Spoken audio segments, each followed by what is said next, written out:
Dans l'actualité de ce vendredi 31 mai, en football, l'AS Étoile de Matoury est en finale de la Coupe Vive. C'était hier soir au stade Louis Achille à Fort-de-France. 4 équipes se disputaient le trophée de la meilleure équipe anti-Guyane. Hier, les Matouriens étaient opposés aux Guadeloupéens du CS Moulien. Nette domination de l'AS Étoile durant tout le match, 2-0 à la pause avec un troisième but marqué en deuxième mi-temps. Score final 3-0, c'est le résultat de plusieurs années de préparation avec un effectif complet, explique Jean-Pierre Abo, le coach de l'Étoile de Matoury. Bon, je pense que on est rentré timidement quand même dans le match. Bon, les deux adversaires, c'est la première fois qu'on se rencontre dans cette compétition-là. Et après, on a pris un petit peu le dessus en première mi-temps. Et après, on a commencé à dérouler en seconde mi-temps. Ça fait quelques années qu'on travaille là-dessus. Et les fois dernières où on est venu dans ces compétitions, on avait beaucoup de blessés. C'est ce qui fait que on termine à la troisième place à chaque fois qu'on dispute ces compétitions. Et maintenant on a tout notre effectif. Et maintenant on va essayer de jouer la finale. On sait que il y a deux bonnes équipes de Martinique. On verra samedi ce que ça va donner. Du côté des Guadeloupéens, trop d'erreurs irréparables. Difficile donc de revenir, explique Albert Richard, entraîneur du club moulien. C'est pas tellement sur l'organisation. Une organisation, oui, ça fait partie du jeu, mais c'est sur leur qualité offensive. Et surtout, c'est sur les erreurs que nous avons pu commettre sur nos passes. Sur 2 relances, on perd le ballon et ça punit tout de suite derrière. Prendre un but, encaisser un but après 10 minutes, ça va encore. On rééquilibre le jeu, comme je disais à vos collègues. On rééquilibre au point où on a posé quelques problèmes sur des frappes, où le gardien de chez eux a fait des interventions. Et puis sur le deuxième but, on a un coup franc en notre faveur. On donne la balle à l'adversaire sur le coup franc, sur une mésentente entre deux demi-joueurs qui jouent le coup franc. Et bien tout de suite, ça met dans le dos, ça met de la vitesse, on encaisse ce deuxième. Et revenir, compliqué, il faut changer quelque chose. Je fais entrer 2 offensifs, et puis on n'est pas exposé au troisième but, qui est pour moi anecdotique. Puisqu'on en prend 3-0, c'est comme ça et on va se concentrer sur le deuxième match samedi et la saison, on en aura bien besoin, se termine, on pourra souffler. Les Guyanais sont donc en finale. Le match aura lieu demain. Ce sera contre le club franciscain, vainqueur hier soir de leur rencontre contre le Golden Lion. Une journée hier pour s'immerger dans les métiers maritimes et portuaires. Un village des métiers portuaires et maritimes s'est installé hier à la marina de Dégradé-Cannes à Rémière-Montjoly. Il s'agit du premier événement de ce genre organisé par le Grand Port Maritime. Objectif, faire connaître l'ensemble des métiers et des activités portuaires, se familiariser avec ces acteurs ainsi qu'échanger avec le public, notamment les scolaires qui sont venus nombreux. Parmi les exposants, le géant maritime du transport, la CMA-CGM, le port de l'Ouest avait aussi fait le déplacement et avec l'activité qui s'y développe, le port devrait proposer davantage d'opportunités, explique son directeur, Lucien Durand. L'activité portuaire ne concerne pas que Cayenne, que Kourou, ça concerne aussi Saint-Laurent, le Larivot. Il y a plusieurs ports, on a tendance à l'oublier en Guyane. Et le port de Saint-Laurent, il a un avenir, il y voit un avenir assez important avec déjà la croissance de la population, la croissance des entreprises, plusieurs activités sont en train de se développer à Saint-Laurent. Et donc l'idée c'est de rapprocher la marchandise, faire des circuits courts pour pouvoir donc faire de l'import et on espère aussi de l'export de marchandises depuis Saint-Laurent-du-Maroni. On a un programme d'aménagement et un programme de développement de la filière pêche, mais pour l'instant on est sur la phase d'étude et ça va concerner une plateforme de pêche qui devrait être sur Mana. Lucien Durand au micro Radio Pays de Pedro Polanco. Indécence du logement social en Outre-mer, l'Assemblée crée une commission d'enquête. Les députés ont voté hier à l'unanimité la création de cette commission d'enquête. À l'initiative, la députée réunionnaise Karine Leban dénonce une série d'irrégularités et des retards chroniques dans la délivrance des logements sociaux, car plus de 80% des ménages ultramarins sont éligibles au logement social et pourtant seulement 15% d'entre eux résident dans le parc social. La commission d'enquête sera composée de 30 députés et aura 6 mois pour mener ses auditions et ses investigations. Politique toujours, l'Assemblée nationale vote à l'unanimité une loi sur l'apprentissage des langues régionales ultramarines dans les écoles. Présentée lors de la niche parlementaire du groupe GDR, la proposition de loi pour une meilleure réussite scolaire des jeunes ultramarins grâce à l'apprentissage des langues régionales a été adoptée à l'unanimité ce jeudi.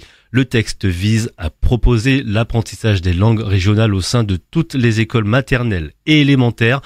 Première pierre qui consolidera la réussite scolaire et l'avenir de nos jeunes, a expliqué Frédéric Maillot, le député réunionnais, à l'initiative de cette proposition de loi.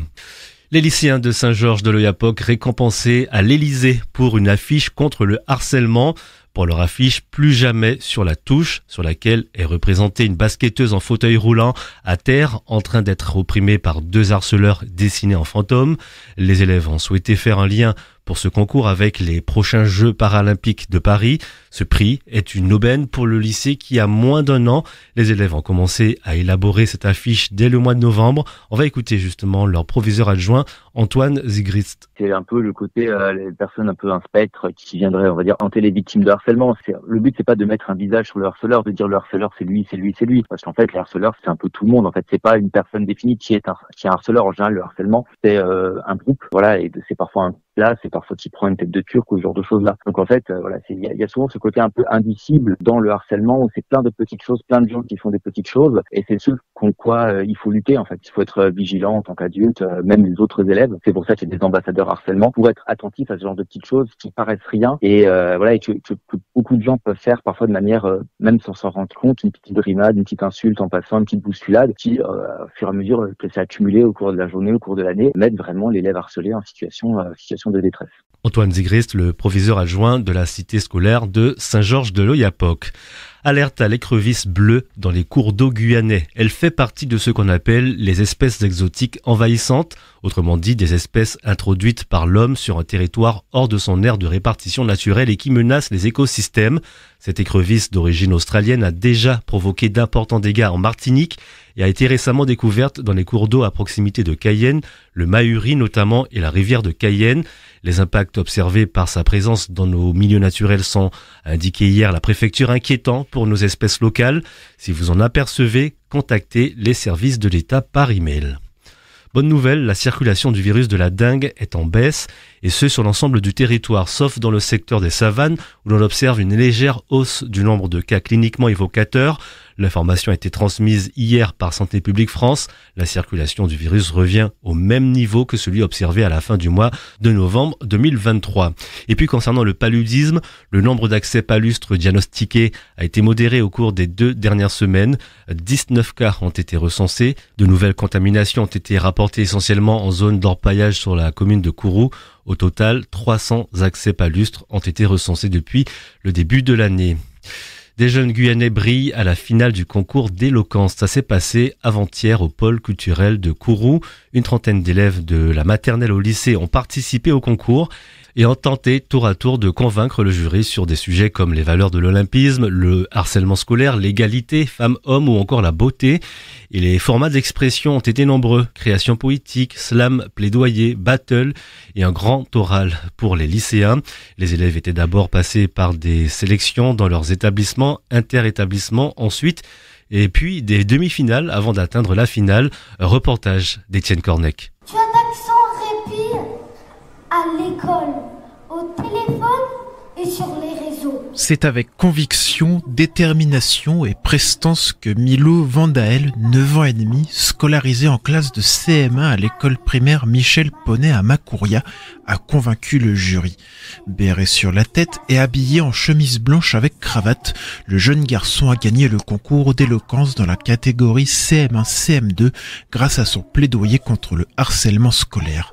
Une prestation qui lui a demandé beaucoup de travail. J'ai encore travaillé avec ma maîtresse. Elle disait que c'était bon, qu'il fallait écraser la peur et elle m'a donné beaucoup de courage et j'y tiens beaucoup maintenant. Milo a même minutieusement préparé la finale chez lui, selon sa mère Florence Sulchier. Il mettait en scène, il changeait la table de place dans la cuisine, les chaises, il installait le cadre afin qu'on puisse s'installer en tant que public. Pour nous offrir sa prestation, il nous présentait justement son plaidoyer. C'est un entraînement qui a bien servi, on l'a fait à plusieurs reprises. Ça lui permettait aussi de pouvoir faire face à la prise de parole qui n'est pas toujours évidente. Mais ce fut agréable de le voir s'entraîner comme ça à la maison. Adieu nos différences, bonjour, l'amour des autres.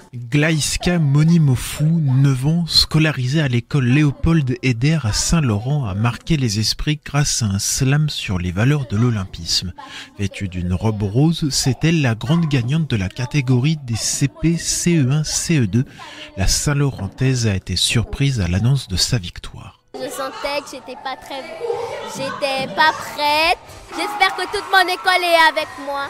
Ma maîtresse m'a sollicité de loin. Pour son maître d'école, Evans Desulmes, son élève a mis tout son cœur. Le texte vient vraiment d'elle-même. On a travaillé avec elle, mais c'est vraiment son texte à elle. Donc c'est sa personne qu'elle a mis dedans. Ce sont ses émotions, ses sentiments. Et donc du coup, c'est tout à fait normal qu'aujourd'hui, elle le remporte, puisque son travail a été payant. Un travail qui a été apprécié par les 7 jurés. Dans chaque catégorie, la victoire s'est jouée à peu de choses, comme l'explique Hakim El Alaoui, président du jury. Ça a été très très difficile. Le niveau est à chaque fois élevé, d'année en année. À chaque fois pour nous, c'est rafraîchissant de voir des jeunes avec un tel talent. C'est prometteur. C'est difficile parce que, je vous assure, ça s'est joué à 2 chiffres après la virgule. Tellement le niveau était bon, il a fallu pourtant départager les candidats. La Guyane est la seule académie en France à organiser un concours d'éloquence avec des élèves de maternelle jusqu'au lycée. Et puis direction Haïti, lent retour à la normale à Port-au-Prince. La vie reprend doucement son cours, selon le rédacteur en chef du journal Le Nouvelliste. L'aéroport a rouvert, certaines écoles aussi. En revanche, l'état d'urgence et le couvre-feu restent en vigueur et les choses traînent sur le plan institutionnel. Le nom du nouveau Premier ministre intérimaire n'a toujours pas été publié au journal officiel et la composition du gouvernement se fait toujours attendre. On rappelle que mardi, le Conseil présidentiel de transition choisit Gary Conille pour devenir le nouveau Premier ministre 2 mois et demi après la démission forcée d'Ariel Henry. Et puis enfin, du côté de Matoury, le salon de l'habitat ouvre ses portes. Aujourd'hui, ça va durer 4 jours jusqu'à dimanche au Procte. Cette année, l'accent sera mis sur la maison écologique et connectée. Une 60aine d'exposants accueilleront le public à partir de 15h. Voilà pour l'essentiel de l'actualité sur votre radio. L'info continue sur les réseaux sociaux de Radio Pays.